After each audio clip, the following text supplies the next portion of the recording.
ba tey ci wàllum justice wax nag lu ñeewal Samuel Sarr ginnaaw ba mu nekkee sous bracelet électronique depuis le 28 mai moom nag dañu koy fas yéene jugé fan yii nii Waly. waaw Samuel Sarr bi nga xam ne dañ ko inculpé woon si li nga xam ne mooy wàllum abus de biens sociaux koppar gi nag toll si 8 milliards de francs CFA ci mbirum West African Energy bi nga xam ne kon moo waraloon ñu daal di koy arrêté.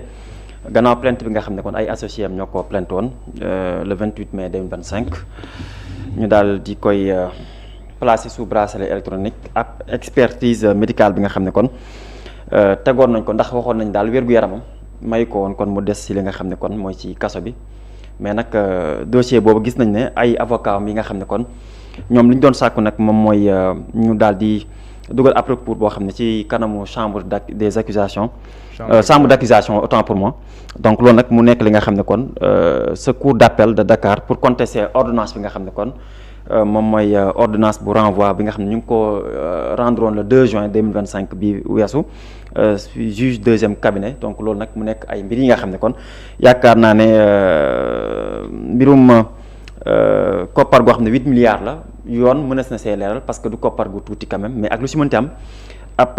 présumé la rek loo xam ne daal ay tuuma yu ñu gàllu si loosam la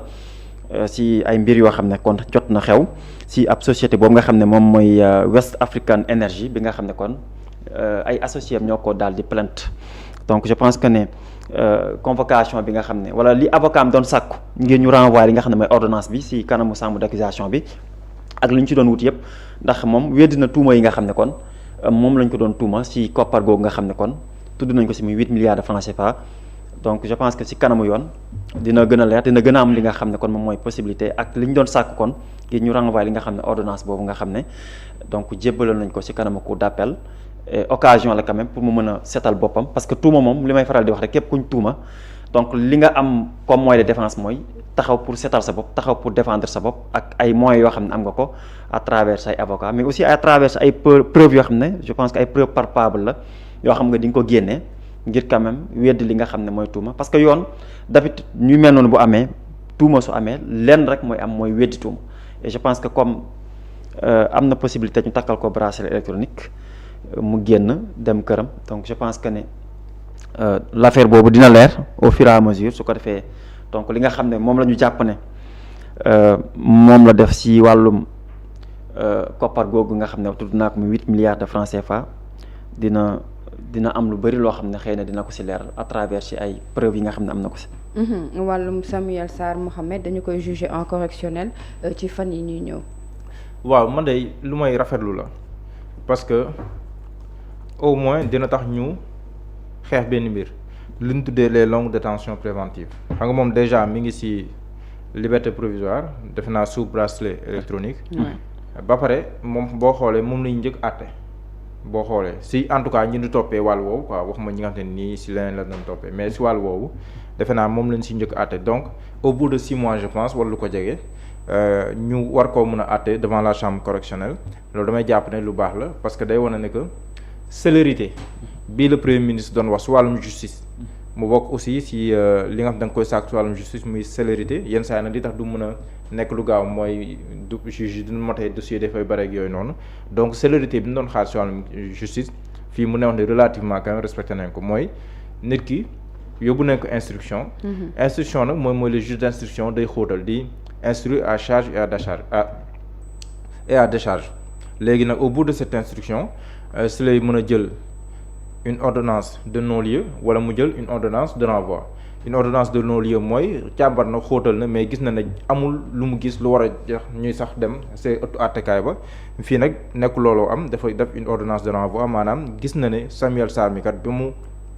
xóotalee am na ay mbir yoo xam ne ni war nañ ko si mën a àtte moom foofu lay yem parce que moom tam day enquête rek après mu demee si juridiction bi nga xam ne ni moom mooy àtte la chambre correctionnelle léegi nag moom mooy àtte dëggantaan ñu xool toppee fi ak moom débat yi nga xam te ni moom la ñuy def contradictoire au niveau de la barre après nag si le juge bi di jël si akulaay taalaam àtte boo xam ne da koy àtte ki nga xam ne moom mooy Samuel Sarr jéem naa attaqué li nga xam ne ni moom mooy l'ordonnance de renvoi bi nga xam te ni le juge d'instruction def na ko devant la chambre d'accusation parce que dafa bëgg sax moom dafa bëgg sax ñu dessaisir le juge d'instruction parce que jàpp na ne que dafa violer ay droits am ak yooyu noonu donc moom day contester sax juge d'instruction bi faf mais je ne pense pas que quand même loolu mën a am ay chance yu bari pour mën a aboutir benn dans ce genre de circonstances là bu amee pour que yow ñu renvoyer devant une juridiction de jugement ordonnance de renvoi am pour nga mën koo attaquer sax déjà problème la boo ko attaquer itam pour nga am si gain de cause problème la d'autant plus que ñoom li ñuy wax mooy dafa violer seen droit ak yooyu noonu donc jàpp man am nay chance yu bari mais xam nga avocat yi moom lu leen yoon may rek da nga koy jël jusqu'au bout loolu itam mën na nekk bokk seen stratégie mais je pense inéluctablement moom comme ordonnance de renvoi jot naa am moom dina dem la devant la chambre correctionnelle et voilà loolu man gëm naa ne aussi foofu noonu ce sera à chance égale comme ni ngay faral di waxee que dinañ ko jox présomption d'innocence les droits de la défense qui sont absolus dinañ ko respecter mu mën a layal boppam ngir mën a prouver son innocence par rapport à cela gëm naa ne daal dina mën a am maa ngi koy yaakaar daal que dina mën a am un procès équitable si mbir mi ba pare day doon un test grandeur majeur su ma nee un test grandeur majeur mooy premier fait boo xam ne nii. dinañ ko juger si li wuteeg ñu doon topp si ay kàddu yu ñu yëkkati ak yooyu noonu donc fii nii la ñuy xool li ñu tuddee la reddition des comptes même bii sax boo xoolee c'est dans un cadre plus ou moins privé. mais dinañ mën a xam quand même ni yoon di taxawee at aata bi nga xamante ni aussi moom moo si génn. te mairie gaaw na. te voilà te boo xoolee gaaw na relativement gaaw na. parce que teewuñu ko at si kaso bi te déjà moom mi ngi en liberté. Sous bracelet électronique mais ba pare dinañ ko àtte loolu je pense que aussi loolu lañ soxla si justice loolu lañ yàgg wax que les longues détentions préventives dañ koo xeex et tout donc lii laa bu amee da nga koy saluer di sàkk aussi si ñeneen aussi ñeneen ñi nga xam te ni aussi ñu ngi tëdd kaso di xaar seen instruction ñu gaaw leen létt baa ñu firi leen ñu mën a xam aussi fi ñu féetee loolu yëpp je pense que aussi day gën a yokk ay performances de la justice. Waly doxalinu justice bi nan nga ko gisee. waaw je pense que justice moom li ñuy faral di wax naan justice dafa war a tëjee njaaxanaay loolu aussi lu am solo la si réew je pense que ne ku si nekk am nga si gis-gis ku si nekk aussi boo wetee am nga constat wala am nga jàngat boo xam ne di nga ko si def mais daal jàpp naa ne war nañoo gën a c'est vrai que ñi bi ñëwee am na def nañ assise de la justice ngir gën a xool ana yan la jafe-jafe yan mooy jafe-jafe justice bi donc je pense que loolu aussi pour man lu am solo la mais ak lu ñu ci mënta tënk ci côté applicabilité c'est-à-dire li nga xam ne tey jii moom la ñuy jël comme décision di ko appliquer. mu nekk loo xam ne aussi lu am solo la parce que je pense que assise de la justice aussi bu ñu koy def ngir réformer li nga xam ne mooy justice bi xool li nga xam ne xëy na peut-être jafe-jafe la woon wala ñu bëri d'accord ñu ci war ànduñu ci woon nan lañ mën a def tey ba mettre ko en place mu mën a méngoog ak li nga xam ne moom mooy ce qu'on dit maanaam li ñuy wax li ñuy woowee ce qu'on appelle une justice. donc en marche maanaam loo xam ne yoon buy dox dans un pays en démocratie pour man c'est important ñu gën see bàyyi xel aussi bañ a tamit jël li nga xam ne mooy justice di ko politiser maanaam di ko utiliser à des fins politiques boo xam ne di fayantoo wala def yoo xam ne ni donc je pense que du méngoo ak li nga xam ne tey jii moom la ñuy xaar ci wàllum justice je pense que loolu buñ ko defee rek dinañu mën a am une justice bu tëddee njaaxanaay une justice équitable transparente justice boo xam ne ñëpp la fi nekkal amul dóor doom làqu doom wala vraiment di ko jël di ko utiliser ci ay mbir yoo xam ne nii donc méngoowul ak ni nga xam ne noonu la war a demee. waaye loolu jàpp nga ni jamono ji moom loolu amu fi li ngay wax justice dóor doom làkk doom. waaw xam nga ça dépend ku nekk ak gis-gis bi nga si am ndax bu ma jëlee kàddu yi nga xam ne ñu nekk ci opposition bi jël nañ par exemple boo xoolee ci wàllum justice le cas de Azoura bi nga xam ne jël nañ ko méngale kook le cas de Abdou Nguer bëri nañ ci doon def interprétation naan exemple boobu boo ko jëlee justice dóor doom làq doom la ndax kii dafa génn saaga ancien président ancien ministre